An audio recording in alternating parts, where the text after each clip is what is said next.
Great. Well, good morning. Well, good day, because you can watch this at any time that you want. Today, we have a special episode of Thriving Thursday. So, if you need a partner in crime to release weight, this is the show for you. We're going to learn how Anthony Masiello, and I hope I pronounced that correctly, released 160 pounds in 20 months. What? So fasten your seatbelt, because I bet you, Brian, how much time do we have left? I bet you it's coming up soon. I haven't heard anything, so it's going to come up soon. So fasten your seatbelt.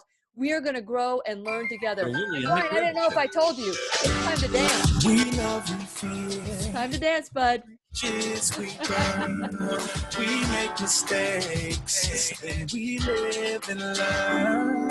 When life gets tough and it seems like your best ain't good enough. If you're in need of hope, you know where You can head bop too. I'll be right here.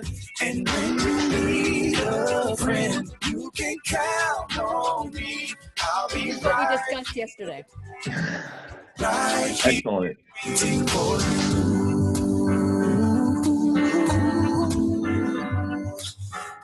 This is the place you can always turn to when you need a friend. The Lillian McDermott Show. To reach out to Lillian, visit her on the web at whenyouneedafriend.com. Now let's all learn together. Here's Lillian McDermott.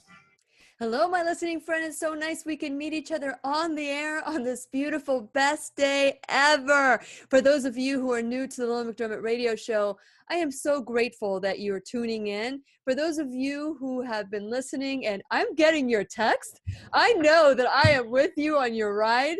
So thank you for those texts, and thank you for your encouraging words. I love it when children listen as well in the car, and you know who you are. And I am looking forward to seeing what this next generation that's going to grow up with this new truth is going to turn out to be. So this is really good. But for those of you who are tuning in for the first time, let me tell you what this show is about. I am committed to provide alternative ways to heal. And it is my mission to make awareness, responsibility, and truth a part of our everyday life. And I hope you, my listening and my viewing friends, will feel empowered to embrace a new truth and live the life of your dreams. Now, I start my show this way every day, I think for the last 7 years. And every time I say it, my cells just go, yay, yay. And I hope that that's how you feel when you hear the theme song. I know there have been, people love to give their comments about my theme song. I have to tell you, my theme song was created just for me. After an interview, it was designed because this is the whole process is to help each other out, to help each other grow. And we're in this together. You and I are an overwhelming majority. I alone can't do much, but when I am united with you, I can do all things. And I'm talking about as well as the we that comes from our Creator, our collective we. I am just one person, but my Creator and I, we are amazing.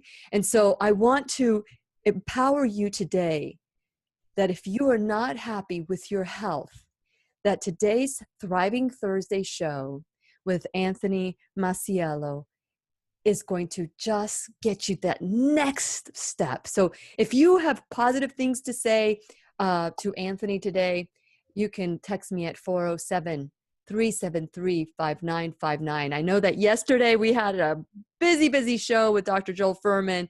Today, we're going to talk to Anthony because he lived most of his life as an unhealthy, obese individual. I don't know if those were the words in his head and what he told himself, but something happened in his life to create a change.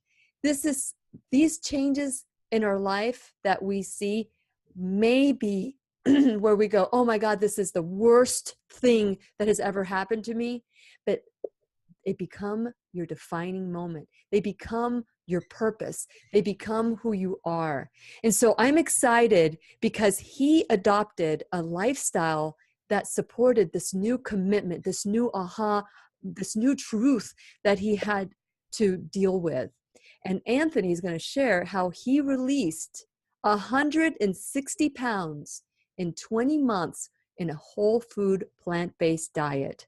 And since it is our sole purpose in life to give and receive love and knowledge, I am so grateful that Anthony Masiello is here to do just that. Welcome, Anthony, to the Lillian McDermott Radio Show. Thank you very much, Lily. I'm really happy to be here. I'm excited to be talking to you today. Yeah, and we're going to have to up the game on the dancing because we've had other people. We're going to have to really up it. Okay, so I wasn't warned on that. I know. I'm warning you right now. I'm putting you on the spot because we're going to do more head bopping I just want to encourage everybody that when you hear the show, the theme song, that's your time to really exercise. If you just want to do this for an exercise, I'm good with that. Anthony, share a little bit about your background and what would you like for us to know about you before we go into your story when we return from the break? Yeah, so I mean, you touched on a lot of it already.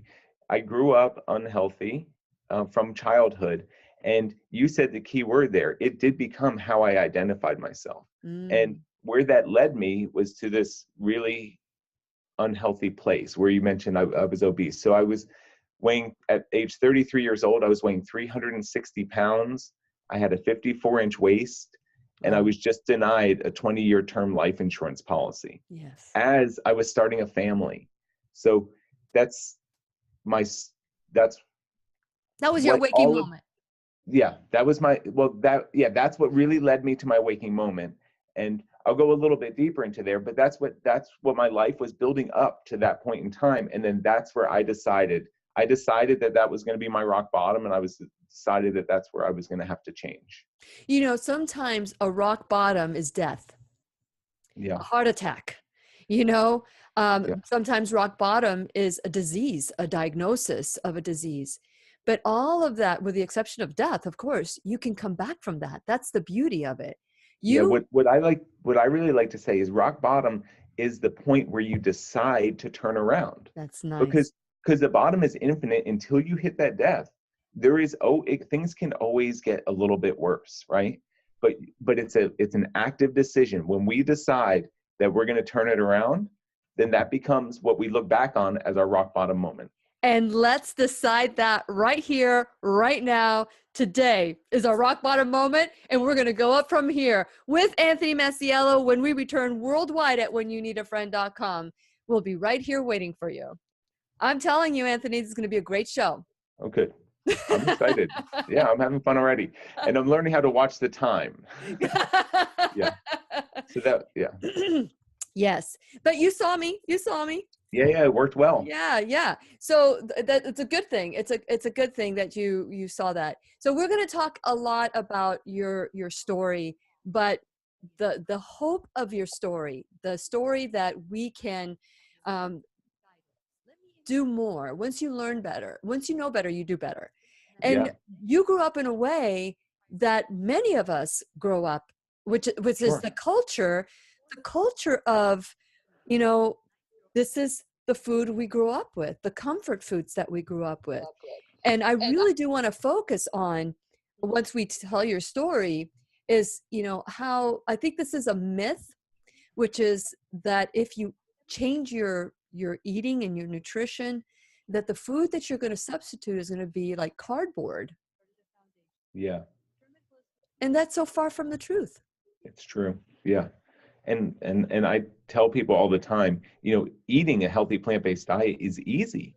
It's not hard. It doesn't take effort, but changing, like getting over that hump, that's the part that's difficult. And that's the part that people struggle with. And they think that they're going to have to be changing forever, but they're not. You change for a period of time, whether it's 1 year or 2 years or something like that.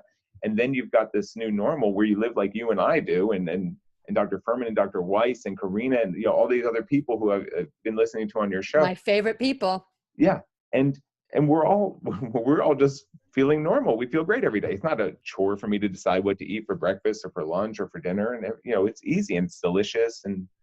And I just wish more people would give themselves the time to get to that point. Yeah.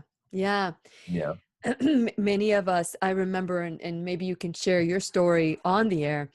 But I remember when I first announced, I was 21, I first announced that I was giving up red meat and pork. Yeah. That was big in my family. I grew up with meat eaters, and it was like denouncing my religion. Yeah. Here we go. Let's see that. Wait. You know who the best one is? Rip Esselstyn. Rip and Jane Esselstyn. Really? They win You it. can They text win it. Now Lillian they've set McDermott the or bar leave her a really high. voicemail at 407-373-5959. Once again, here's Lillian. Welcome back to the Lillian McDermott Radio Show, where we always learn with one another.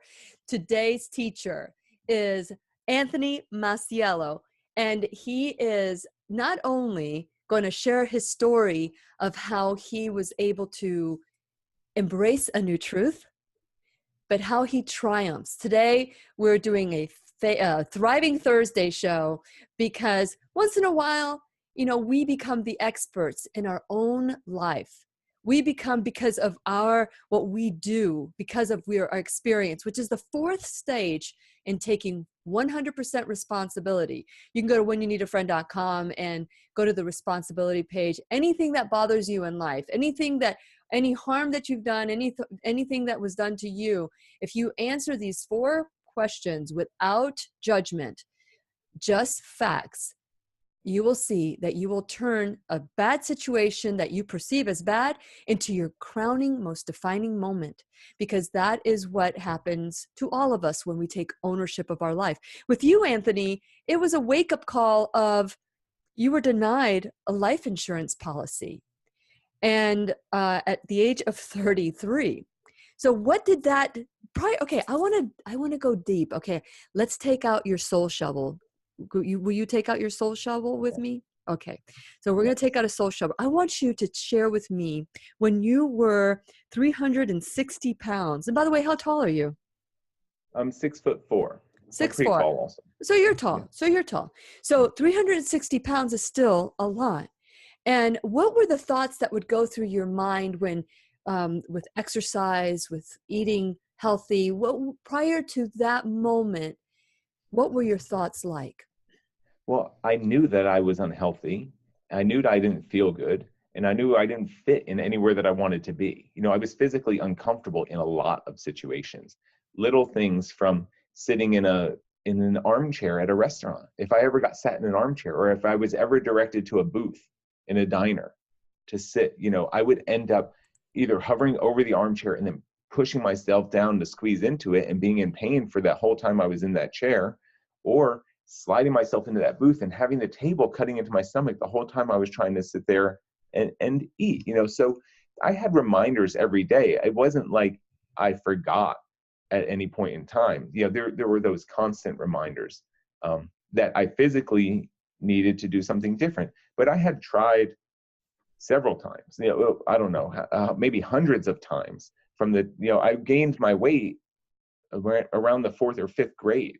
So Wow. I was heavy forever. And as you mentioned before, that's how I identified myself.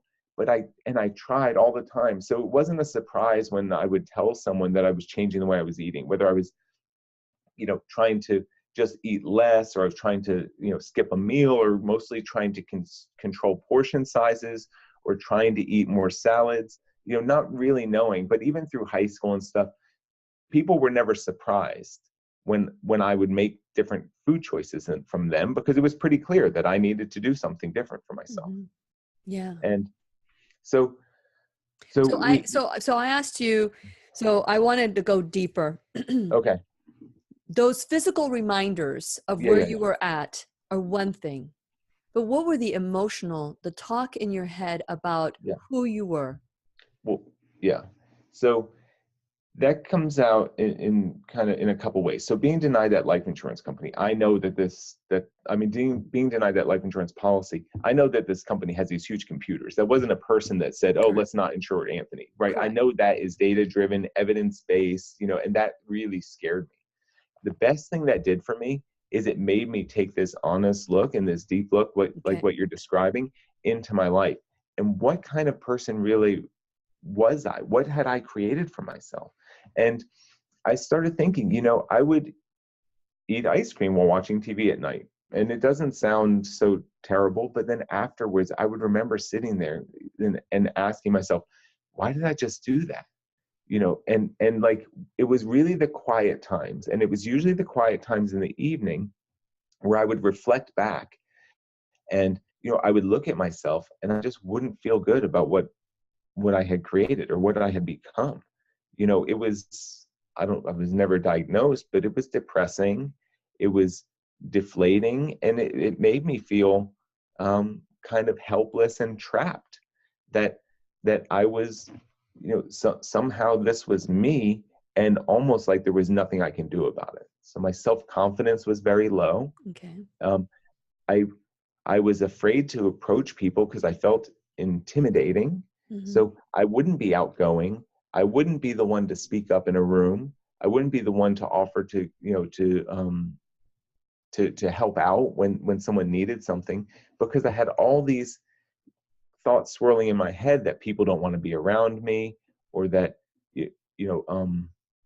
that I don't, I guess almost like I don't deserve to be the one to be, to be chosen to do this. Like I should always be in the background, or I should always be on the sidelines, or I should always be out of the focus.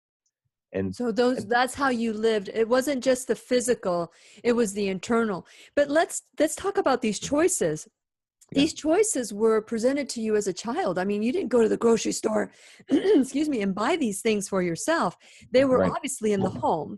And so it sounds like to me that this was part of your lifestyle, because it was brought to you from your family.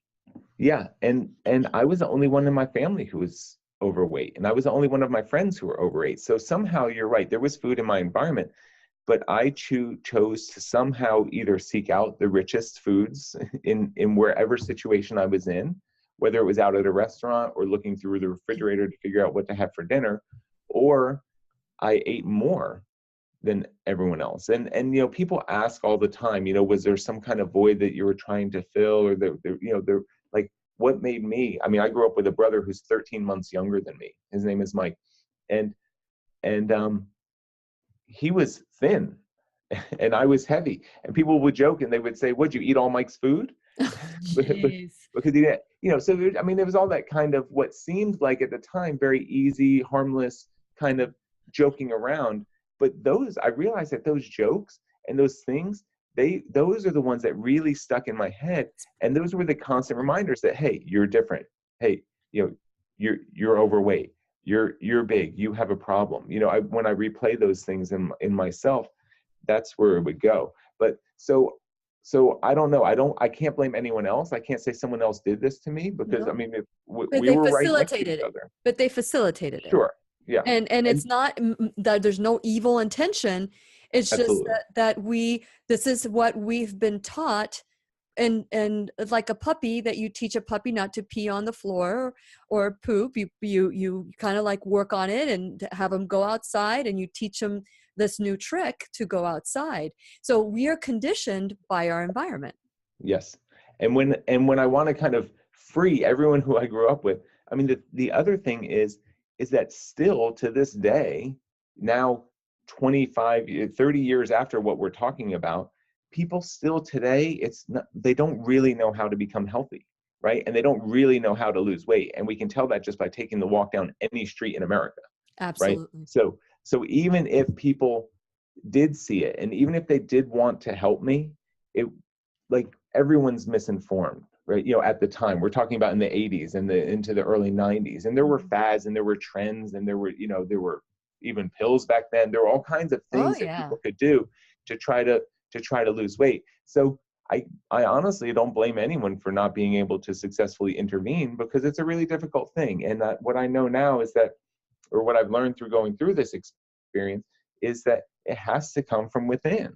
And one of the best things I can do, and the reason why I share my story, is to try to help people find those things in themselves, so that we can spark our own change, or someone can spark their own change, because no one else can do it for you. I mean, I believe that health has to be earned.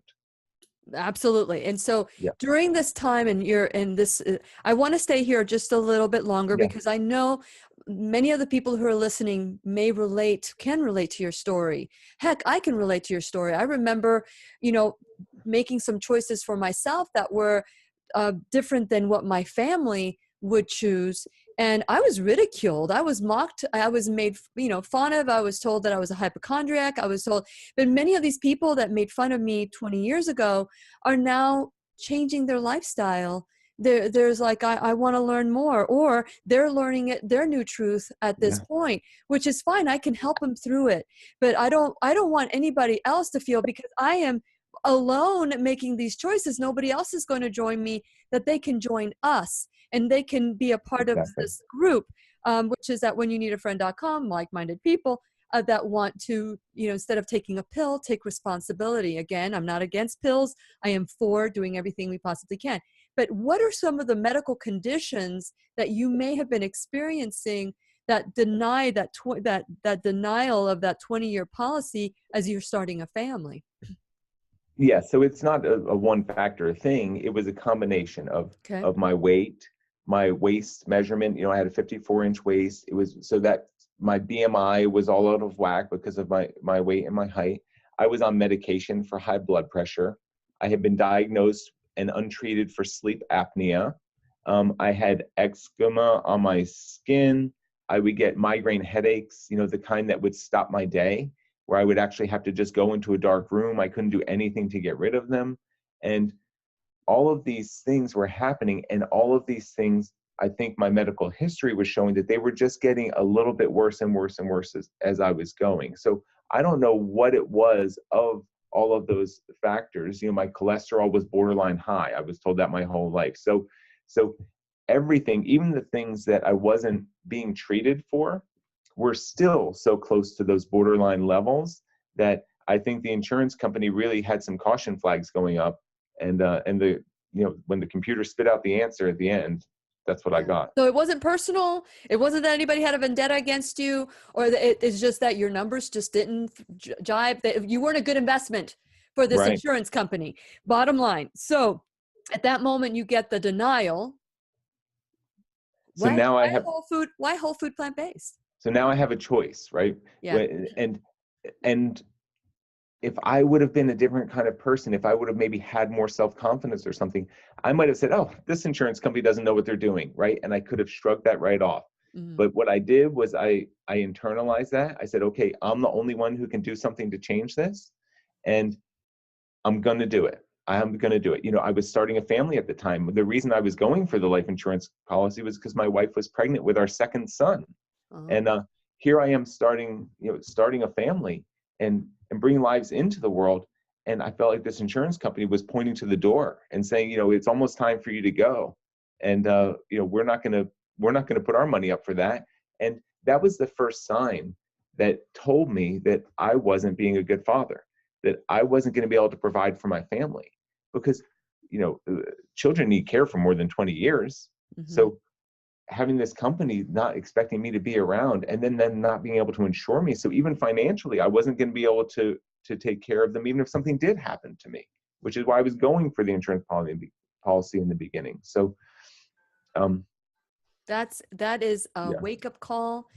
And for those of you who are listening to the beginning of the story, please don't end it here, because there's 160 reasons in 20 months that you would want to listen to the rest of this story. And we're going to continue talking to Anthony Masiello about his triumph over what the mind, the body, the spirit has to offer. What you think the cards you were dealt is something totally different. You need to get a new deck if this is what we're going to do. We're going to continue our conversation with Anthony worldwide at whenyouneedafriend.com. We'll be right here waiting for you. Yeah. People think I've got a new, this is the deck I was, the deck of cards I was dealt.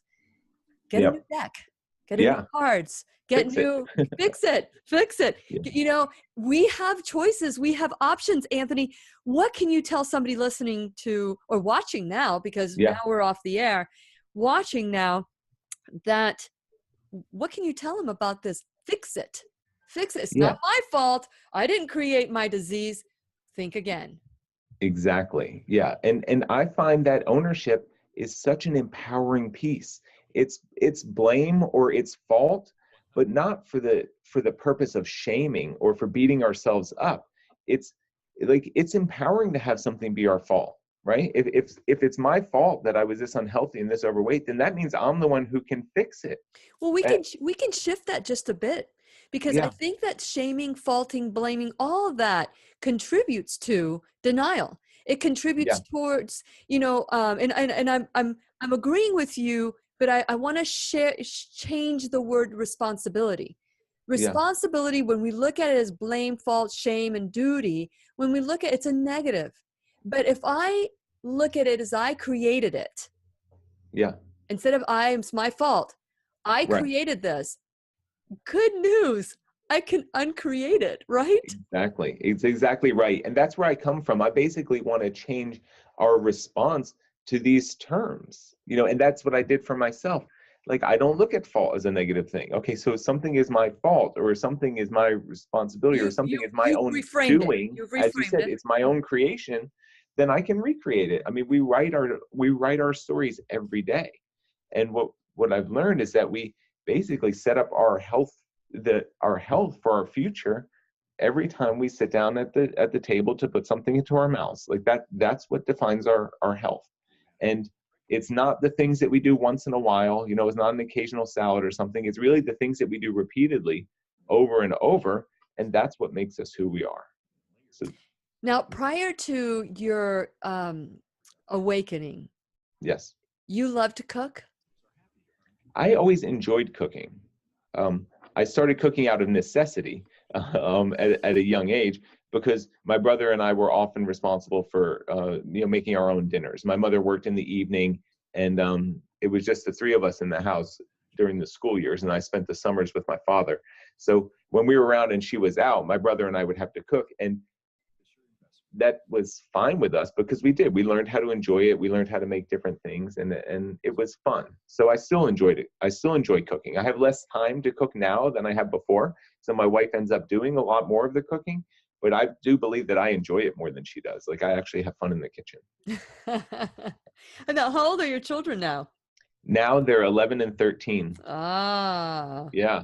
So it's been a while. I started this journey a long time ago. yeah, I would Yeah. say. Now, are you certified with Dr. Furman's courses for No, nutritarian? like the net, I've read all the materials. I've done everything. I just have never taken the test. I never really felt like I needed to take the test. The other thing is that I really enjoy helping people, but the areas I don't necessarily need to be the one to tell people what to do. I want to help people to understand why they need to make a change, and then we'll let people like the Dr. Furman, the Dr. Weiss, even the Ashigala. I mean, there's so much information out there to tell people what to do. And then where I feel like I can really contribute and share a unique perspective that can really help a lot of people is in how do you implement that into a busy life while you're raising a family? How do you influence others? So I really focus on the why and the how. And I guess I never really went for that certification or other certifications that are out there because I feel like the what to do is pretty solid. There are a lot of really smart people who are really focused in that area. So I'm trying to focus in the areas that maybe aren't as well figured out yet. Yeah, well, you know what? Everybody has a place in the choir, right? Yeah. So, You can text Lillian McDermott or leave her a voicemail at 407-373-5959. Once again, here's Lillian. welcome back to the Lillian McDermott Radio Show, where you can hear us worldwide at whenyouneedafriend.com. I'm your host, Lillian McDermott, and I'm so excited that we have Anthony Masiello sharing his story of Thriving Thursday. If you have a Thriving Thursday story and you'd like to share, you can email me at lily@whenyouneedafriend.com. Many of us have stories that at the time we weren't very proud of. Maybe we didn't know what direction we were going to go in, but a simple yes to the universe, a simple yes to our heart, our body, our spirit can change things. So today I'm asking you to consider this new truth, that food can be your medicine. It is your medicine. I'm just going to be a little, it is our medicine. And you can use food as a weapon of mass destruction or a tool to heal every part of your body. But it's not just about food. It's a mind, body, spirit. It's not just about a diagnosis. It's a mind, body, spirit approach to everything in life. And that's what we talk about here on the Lillian McDermott Radio Show. And I want to encourage you to join me in this movement of yeses, of taking that yes, that step, that 20 seconds of courage that it takes to make that commitment, and then follow it. Make 20 seconds of commitment or courage every 20 seconds so that you can get to that next step and the next step. And it's amazing once you say that yes, that collective yes, all the yeses in the world that are like-minded come near you, because when the student is ready, the teacher appears. And this is what my show has been for me. The show has been my teacher, my greatest accomplishment, I think, in life, other than my children and my family and the choices I've made in my spouse. Those are the things that define us, not because we bear the shame or guilt or whatever it is that we felt, like I said before the end, where it's like, these were the cards we were dealt, or I have big bones, or, obesity runs in my family. No, what you inherit are the family recipes. What you inherit are the way that you react and deal with things in life. So let's change that. Let's reformat it to the word responsibility that leads to empowerment and freedom. No shame, no blame, no fault, no duty, only empowerment and freedom. And if you're ready to take that step with me, and Anthony as well, join my website. Go to my website, become a subscriber at whenyouneedafriend.com. It is amazing to me how many people listen to my show and go, how do I get a hold of you again? And I love those questions, because I'll tell you, it's whenyouneedafriend.com. Or you can go to lillianmcdermott.com. Either way, both roads will take you to responsibility. So go to whenyouneedafriend.com, become a subscriber, and remember, it's a two-step process. Wait for that confirmation email, and once you confirm, you will get access to my Mind, Body, Spirit Positive Affirmation audio link and my 90-day challenge to self-love. And when you become a subscriber, the show goes right to your smartphone or tablet.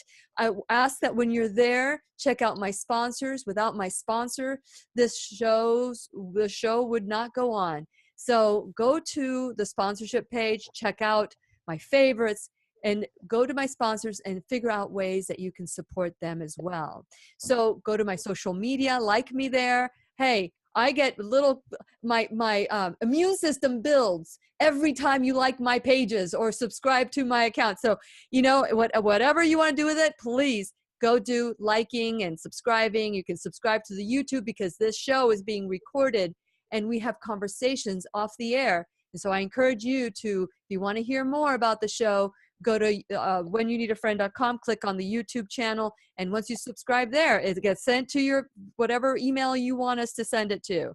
And so let's join this movement of responsibility, but responsibility that leads to empowerment and freedom. And you can always call and text at 407-373-5959. Anthony Masiello is sharing his story of how he has taken his life and learned from his lessons and has turned it to his defining moment. So thank you so much, Anthony, for being on the Lillian McDermott Radio Show today. You're very welcome. I'm very happy to be here. I am too. So let's move forward, because I feel like you have oozed all over us who you are, and I get where you've been. And I've never been, I never needed to release 160 pounds. But what did you say to yourself? I want to hear what was different when you said, no more. This is my commitment. This is my defining hour. No more. What did you say? So at the time I said that, I did not know what to do. Mm-hmm. I had tried unsuccessfully, throughout my entire life to lose or to release this weight, but it never worked. So I said that it was at the end of the year. So going into January of 2006, I set a New Year's resolution, and I said, okay, I'm going to not have any more sweets, and I'm not going to drink any more sodas. And I set a goal for myself to lose 50 pounds over that year.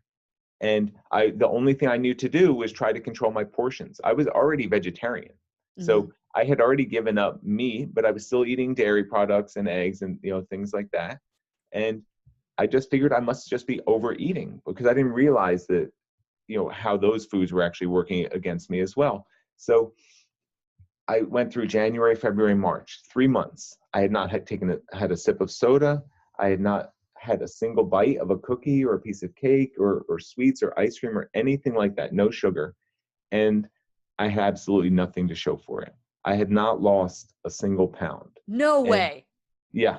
No And way. it's true. And I don't know why or how that happened. Normally when people give up soda, Anthony, right there, that's like 35 pounds. Boom. Yeah. Well, maybe it turns out that I gave up those things because I didn't really have problems with those things. Maybe I should have given something else up.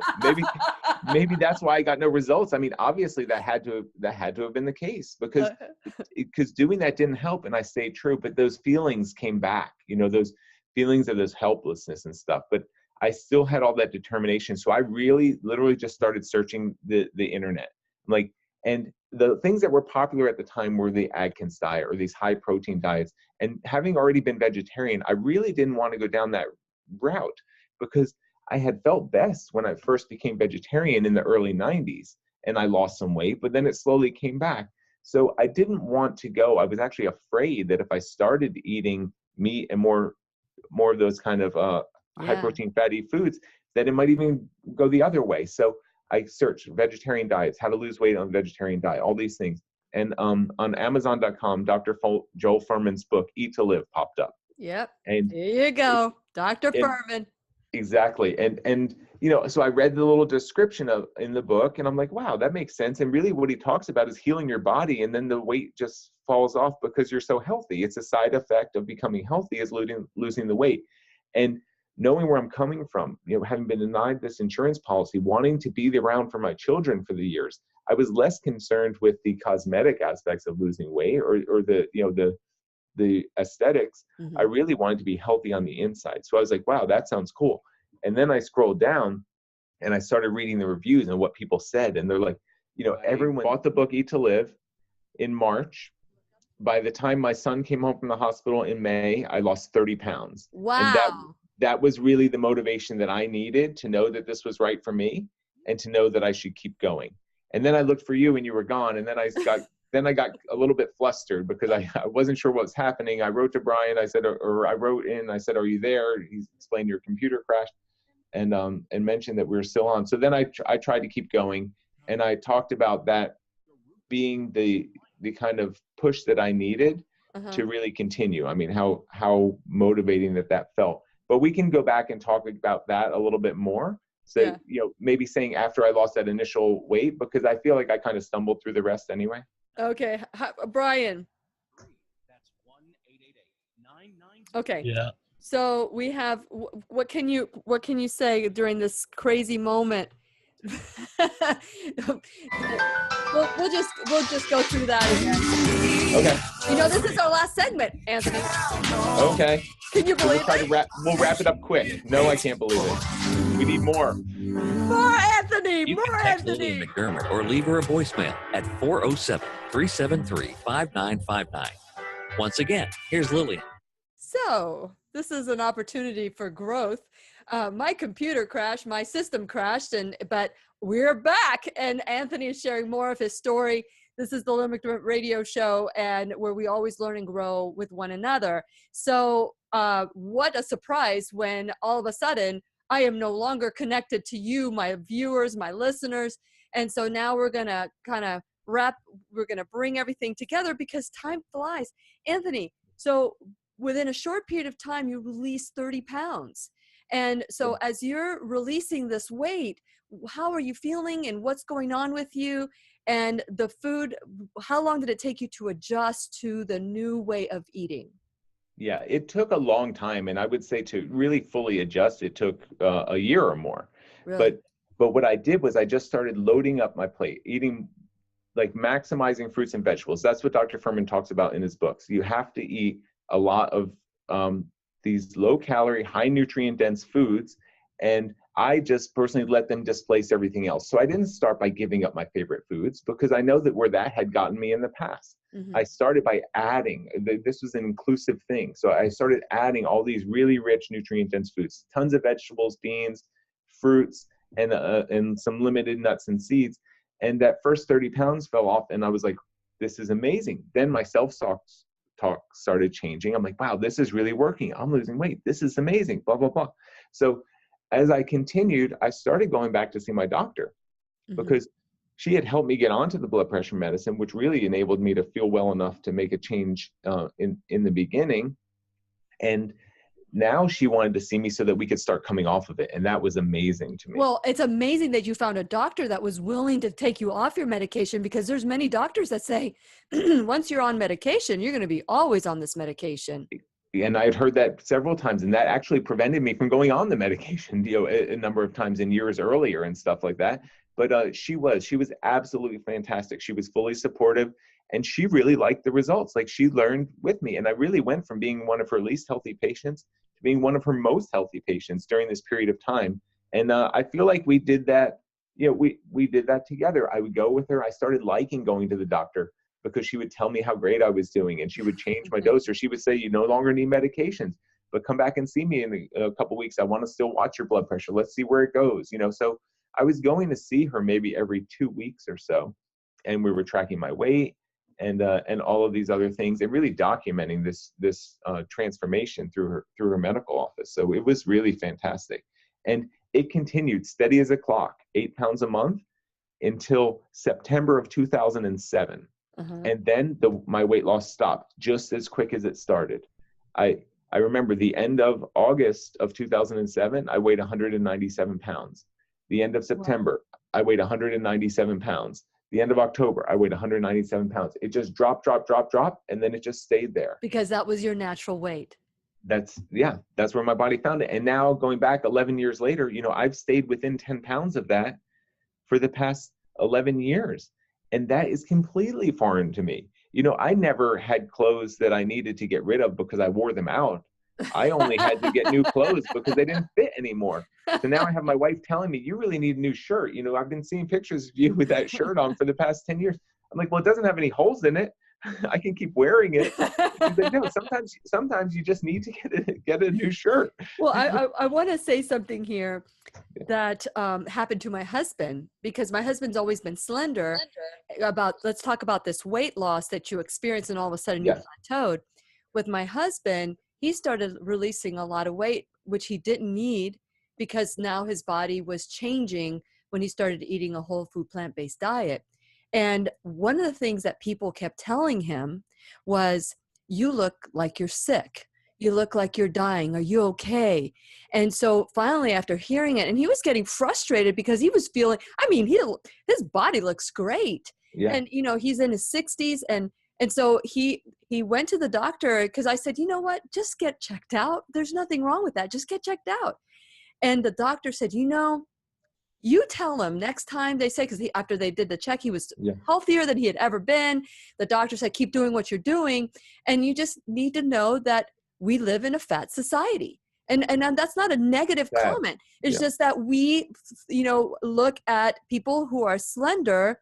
Well, some people who are slender may not be healthy. They may be skipping meals, maybe not eating the proper nutrients. But when someone is truly healthy and you get to that plateau where nothing you can do now, because now you're at your ideal weight. Right. It's not about losing weight. It's about being healthy. Exactly. And, I get to talk to so many people, and I have normal weight people that say, look, I would switch, but I'm afraid because I don't want to lose too much weight. And it just, like, logically, it's just like the most absurd thing in the world. It's like, you don't need pepperoni pizza and cheeseburgers and french fries to keep to maintain your weight so that you can feel healthy. Because if someone's body does a reasonable job of maintaining a healthy weight, it's not going to forget how to do that just because they start eating more healthy foods. Yes. Like, what happens is you continue to maintain a healthy weight. Yes. But the other things that are going on in your body that we can't see and that we can't feel, they all improve when someone switched to a plant-based diet, even if you're not starting it from a position of being overweight. So now you are a health coach. You have a website called Veggies for Dinner. And Yeah. you also help out with Dr. Weiss, who's a friend of the Lillian McDermott radio show, Karina Lamalfa, who's also a friend of the Lillian McDermott radio show. And now you are part of Yes. My Ethos Health. How does it feel to sit across someone that resembled you 11, 12 years ago? Yeah. Sometimes it's hard because it brings back a lot of feelings, that I haven't experienced in a while. But really being in a position where I can try to help people and I can really, really relate on that deep level, some of the things that we were trying to get into earlier, like what's really going on behind the scenes. I already understand that. And when people talk to me, I've had healthy weight people try to tell me my whole life to lose weight. And this is a different situation. And I try to get them to understand, look, I'm telling you this because I've been there. And I'm telling you this and I'm working with you because I know exactly what you're feeling. I mean, I don't say I know everything that everyone is feeling, but I understand the issues and the things that are going on. And I think it puts me in a really strong position where I can really relate to people. And it's been great. I've been able to help a lot of people and work through this. So just that I get to really relate to people on that deeper level, that I get to talk to people from a place of understanding where they are and what they've been through and how life kind of treats us when we're in that kind of situation, if they're trying to lose weight or if they have medical conditions. The other thing I mentioned is that I get to be in my favorite position where I'm not the one telling people what to do. I let Dr. Weiss and the Dr. Furmans, and I let those people tell the people what to do. And what I get to do is really help them to do what they've decided that they want to do, right? Yes. And yes. I help them sometimes to find that deeper motivation in themselves that really is going to help them to get through the hard parts. I don't work hard to make things easy for people because there's a growth that needs to happen. And that growing happens when we do have to overcome challenges for ourselves. So I want to help people to have the tools. And that's what I do. I help people to have the tools and to be able to get themselves through these situations. So then they've got something that's really sustainable.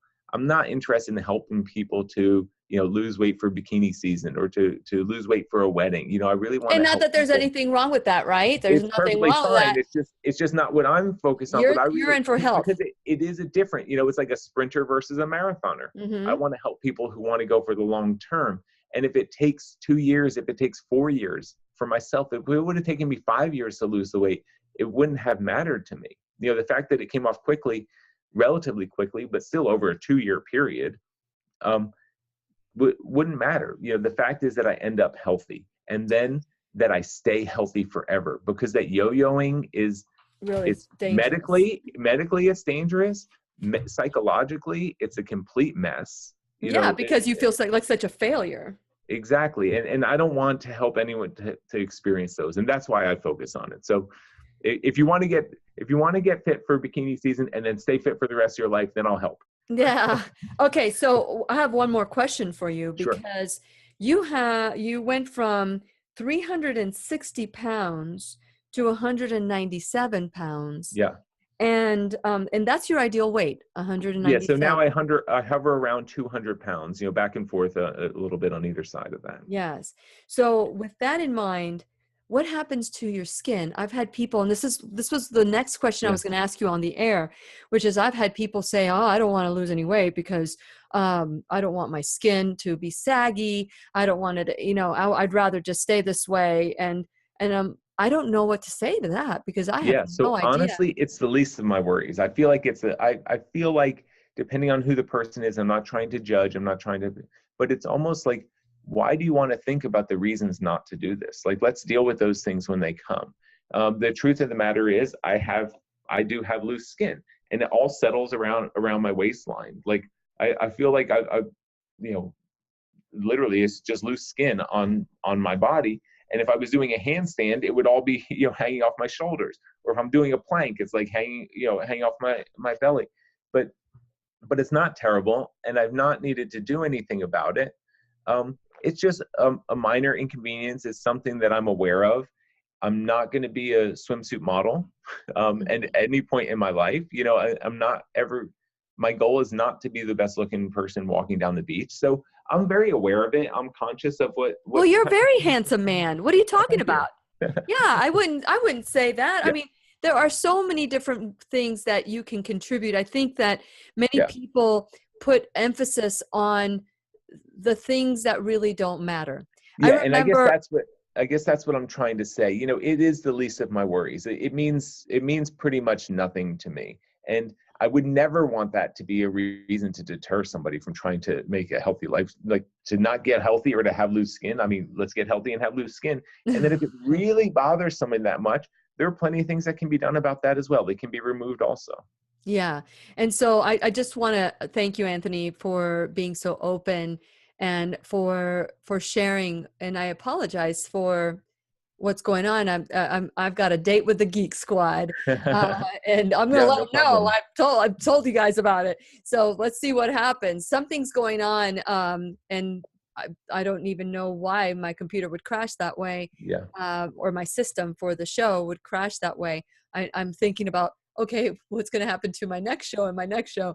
So, but we'll get this nip, and I'd love to invite you back if I would love to come back as a result. Because the thing I love to share my story because I have hopes that it would help people to relate and to make a change. And then what I really like to talk about, what I was hoping we would get to spend about, maybe half the time or so today, but maybe we can do it another time, is all I've learned since.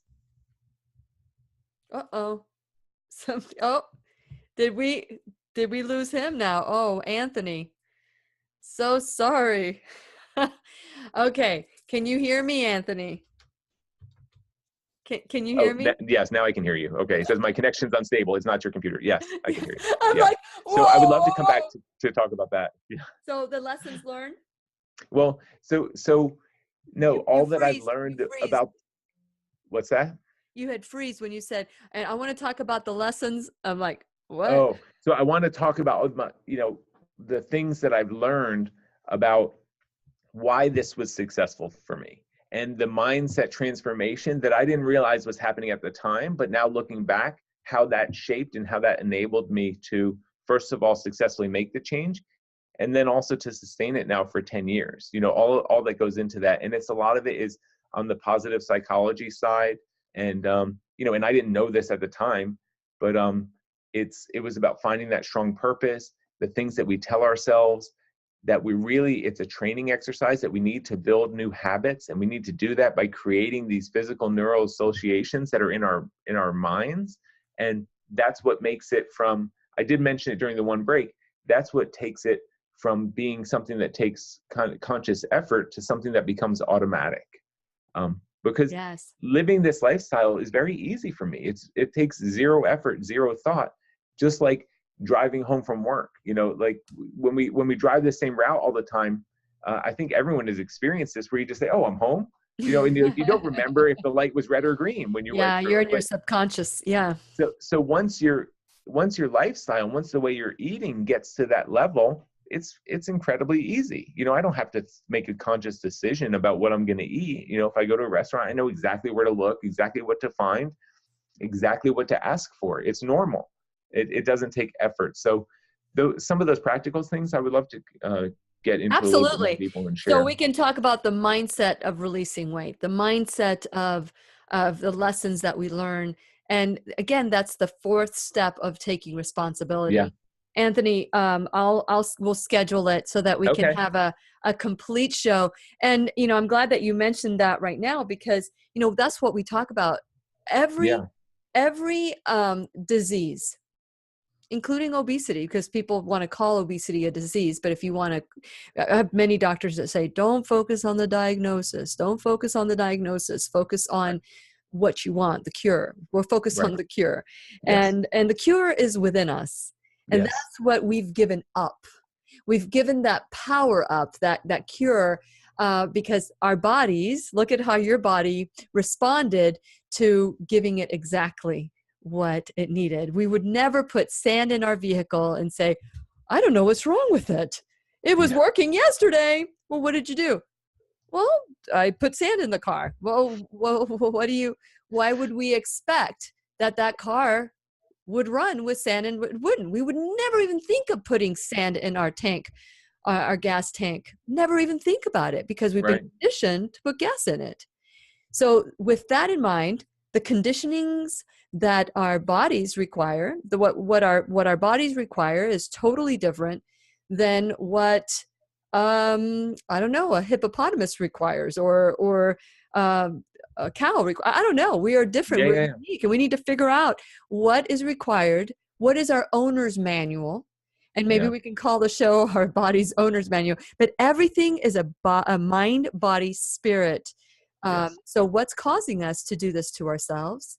And it could be as simple as trying to figure it out. And from that point that you figure it out, then you can start putting the right fuel in your own body gas tank. So exactly. yeah. So thank you, Anthony, and I apologize You're again welcome. for what happened.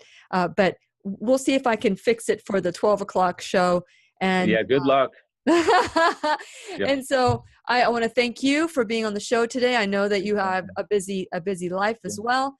And I want to thank my viewers for staying on with all the different craziness. Hopefully we'll be able to splice everything together, Yeah. and hopefully we can all make a new truth, with new choices with our life. And this is Lillian McDermott wishing you love, peace, joy, and unexpected abundance. Make it the best day Ever. ever. Good Yeah. job, Anthony. Thank you Okay. so much, Lily. I really enjoyed it. And I love what you're doing and getting this out there to so many people. It's really such important work. So thank you for Thank you. doing that. Thank you. Thank you. We're all a part of the choir. Some of us sing low and some of us sing higher. Do you Yeah. remember that song? I don't remember that song. You Yeah. know, all of God's creatures got a place in the choir. Some sing high, low, some Oh, sing yeah, high, yeah, some sing out loud like yeah. on a telephone wire. And sometimes they clap their paws or hands or anything they have now. I don't know. That song just It's keeps in coming you. back. It sounds familiar to me, but I don't know it. Well, Yeah, I mean, I don't. I used to teach when there was Vacation Bible School. I used to be Oh, the music people, and my kids would all help me out with all the music, and we would reenact it. And for some awesome. reason, that song was just clicking in my head today.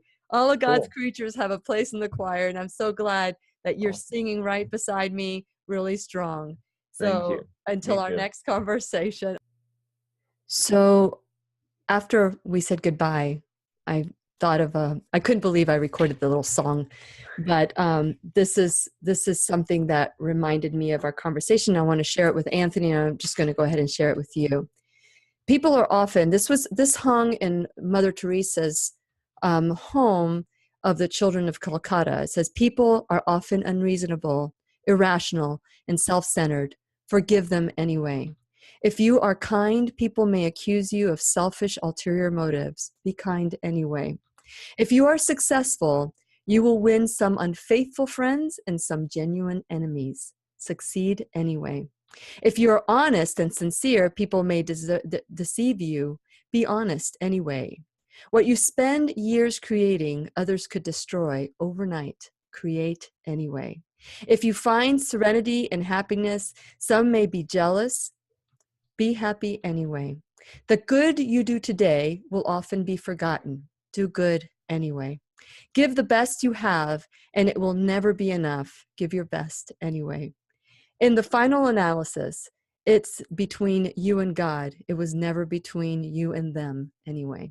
So I'm very grateful that you have That's great. chosen to do so many things, and we can, it doesn't matter what happens, do it anyway. So I just wanted to share that. Thank you. I appreciate that. That's great.